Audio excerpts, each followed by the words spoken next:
Buenas tardes, en esta oportunidad vamos a hablarles sobre el síndrome anémico. Pertenecemos a la Universidad del Quindío, Facultad de Ciencias de la Salud. Somos estudiantes de medicina y con ustedes estará el grupo 5, Margarita María Robledo, Camila Alejandra Rodríguez Cuellar, César Augusto Rojas, Andrea Romero, Cindy Soler, Jorge Mario Torres, Esteban Hernán Urrea y quien les habla, Natalia Andrea Ruiz. Comenzamos definiendo la anemia como una disminución de la masa de los glóbulos rojos circulantes por debajo de los niveles normales y que en la práctica se utilizan los valores de la hemoglobina, hematocrito y el recuento de glóbulos rojos para definir la patología. Existe anemia cuando hay un hematocrito menor al 40% y una hemoglobina menor al 13 gramos por decilitro para los hombres y valores por debajo de 36% y de 12 para las mujeres. Bueno, esos son los valores hematológicos normales que podemos encontrar en un cuadro hemático para hombres y mujeres. Entonces vemos en los hombres una hemoglobina de 13 a 17, en mujeres de 12 a 15, hematocrito en hombres de 42 a 52 y mujeres 36 a 46, eritrocitos 4.5 y 5.8 millones y para las mujeres entre 4 y 5. Vemos también el recuento de reticulocitos y vemos los índices eritrocitarios de los que hablaremos más adelante. Bueno, un poquito de epidemiología. Entonces esto es una gráfica de la Organización Mundial de la Salud donde podemos ver que la anemia, digamos, afecta aproximadamente a 1.62 billones de personas, lo que corresponde a un 24.8% de la población mundial y que la mayor prevalencia se encuentra en los niños en etapa preescolar con un 47.4%. En estudios de la OMS está indicado que hasta un 35% de las mujeres y un 20% de los hombres pueden padecer anemia y que 50% de estos casos son de causa ferropénica. Las anemias de causa carencial constituyen un problema entonces de salud pública en los países subdesarrollados y los niños y las mujeres son quienes tienen mayor riesgo de presentar estos cuadros, que fue lo que más o menos nos muestra la gráfica, categorizándola por normal, medio, moderado, severo y no hay registro de ella.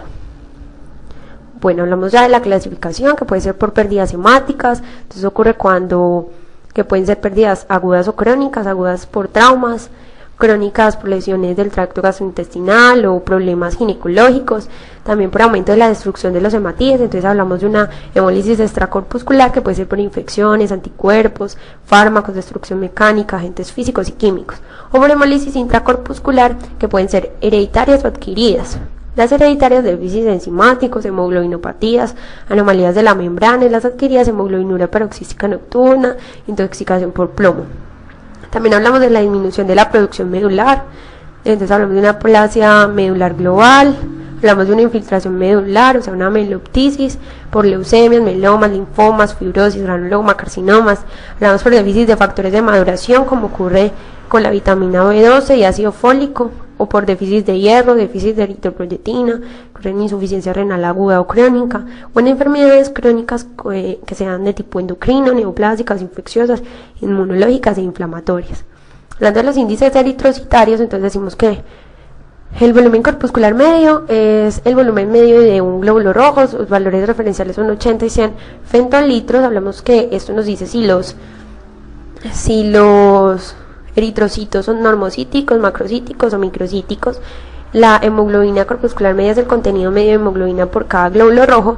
La concentración de hemoglobina corpuscular media es la concentración media de hemoglobina en un volumen determinado de glóbulos rojos con un valor de referencia de 33 a 37 gramos por decilitro y nos dice si estos son normocrómicos, hipercrómicos o hipocrómicos. Y hablamos del ADH, que es el coeficiente de variación del volumen celular eritrocitario, o que nos da más bien el coeficiente de variación. Y eso nos dice si los eritrocitos tienen anisocitosis, es decir, cambios en forma y tamaño. El valor de referencia es 11.5 o 14.5. Bueno, entonces cuando tenemos una anemia microcítica podemos seguir estos algoritmos. Entonces pensar si hay una ferremia baja, entonces por una transferrina alta, con una ferritina baja y con un hierro medular ausente, por lo que seguimos el camino de la anemia ferropénica. Si la transferrina está normal o baja y la ferritina está normal o baja y el hierro en la médula está presente, entonces decimos que es una anemia por trastornos crónicos. Cuando la ferremia es normal, entonces hace una electroforesis de hemoglobina y podemos ver si hay problemas como talasemias u otras hemoglobinopatías. Y si la ferremia es alta, entonces podemos pensar si hay sideroblastos en anillo en médula ósea y se puede pensar en una anemia sideroblástica. Bueno, este digamos es otro algoritmo que hace referencia a lo mismo, como vemos los posibles diagnósticos que se puedan tener. Y cuando hay una anemia normocítica normocrómica, digamos que podemos ver si hay unos reticulocitos elevados, entonces podemos pensar en hemólisis o poshemorragia. Y si hay reticulocitos normales o bajos, entonces podemos pensar en una enfermedad general que sea endocrina, hepática, renal o infecciosa, y esto terminaría dándonos una anemia por trastornos crónicos. Si estos o sea, no hay enfermedad general, entonces se hace un examen de médula ósea y se busca si hay aplasia, mielodisplasia o mieloptisis. Si hay una ferremia normal o alta, lo mismo, se hace el examen de médula ósea para buscar estos mismos trastornos, y si la ferremia está baja, entonces puede ser por trastornos crónicos o por ferropenia temprana. Este es otro mapita que nos indica lo mismo. Ahí vemos, digamos, un poquito de más causas como el hiperesplenismo, sangrados agudos en reticulocitos aumentados. Bueno, acá en una anemia macrocítica, entonces podemos decir si hay megaloblastos en sangre o en médula ósea. Entonces la B12 está disminuida, entonces decimos que hay deficiencia de vitamina B12, anemia perniciosa o gastreptomía, etcétera. Y podemos decir también que hayan folatos disminuidos, o sea, deficiencia de folatos, ya sea por mala absorción, alcoholismo, entre muchas causas que veremos más adelante. Y las no megaloblásticas, si encontramos, no megaloblastos en la sangre y médula ósea, entonces buscamos si hay reticulocitos aumentados, entonces decimos que es por hemorragia aguda o hemólisis, y si los reticulocitos están normales, entonces pensamos en hipotiroidismo, alcoholismo o hepatopatías. Bueno, este es, digamos, otro mapa que nos lleva a lo mismo. Y hablamos de las manifestaciones clínicas en general. El paciente, digamos, en su sintomatología refiere a anorexia, astenia, acúfenos, cefaleas, cambios mentales, disnea, fosfenos, palpitaciones, somnolencia. Ya en los signos más hay palidez, taquicardia, cardiomegalia, soplos, un APES hiperdinámico, pulso saltón, ictericia. El paciente puede también tener angina, hipertrofia cardíaca, una insuficiencia de alto gasto, una presión diferencial aumentada, palidez mucocutánea, fiebre, hipertensión, glositis, coiloniquia, fascie, mixedematosia, piel gruesa, úlceras en pierna, inflamación articular, útero grávido en caso de las mujeres, y lo mismo que la irregularidad en la menstruación. Y digamos, en general volvemos a decir que puede haber areflexia, adenomegalia, hepatomegalia, esplenomegalia, pueden haber masas abdominales y rectales, puede haber un sangrado evidente, etcétera. Bueno, ahora hablamos de las anemias por pérdida de sangre.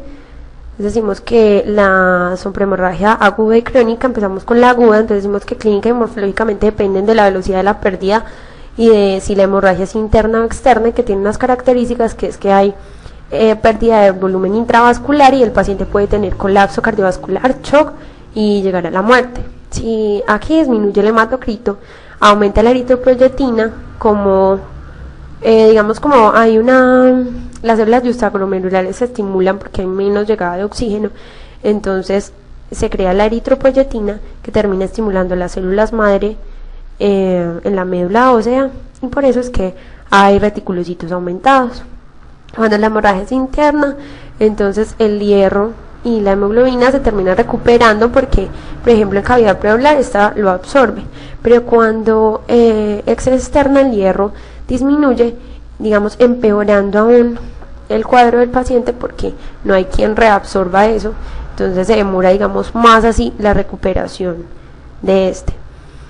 También hay leucocitosis debido a que se movilizan toda la serie de granulocitos digamos, que estaban en los compartimientos marginales, se movilizan para compensar. Inicialmente la anemia es normocítica normocrómica, pero después se puede ver aparición de macrocitos policromatófilos y puede haber trombocitosis. Por la misma razón, pues hay aumento de todas las líneas. Bueno, la hemorragia crónica, digamos que solo produce anemia cuando la rapidez de la pérdida supera la capacidad compensadora de la médula ósea, y si las reservas de hierro se agotan, entonces se termina produciendo la anemia ferropénica, ya sea por causas nutricionales, por mala absorción o porque haya pérdida de sangre. Por cualquiera de las causas, la anemia ferropénica pues sigue su curso normal, que veremos más adelante de sus características. Esto es un operador conceptual en el que hablamos que la anemia pertenece a las enfermedades del sistema inmunohematopoyético. Tiene una especie inclusora que son pues todos los trastornos que puede tener ese sistema, la policitemia, trastornos hemorrágicos, entre otras cosas. En las especies exclusoras hablamos de la gastritis, úlcera péptica o síndrome coronario 1, otras enfermedades que no pertenezcan directamente al sistema. Hablamos de la cualidad esencial, entonces decimos que digamos que es una afectación que puede comprometer a toda una línea celular, que puede ser desencadenada por distintos factores como infecciosos, neoplásicos, y esto mismo puede hacerlo otras enfermedades del sistema inmunohematopoyético. La definición pues ya la dimos, y vamos a hablar en toda la charla pues ya hablamos de la epidemiología, clasificación, de las manifestaciones clínicas en generales, y de las anemias por pérdidas, pero entonces veremos también las anemias hemolíticas como la talasemia, esferocitosis hereditaria, y veremos las anemias por disminución de la hematopoiesis, como ya podemos ver las megaloblásticas, la plásica, entre otras, y ahí puntualizaremos cada anemia como tal. Muchas gracias.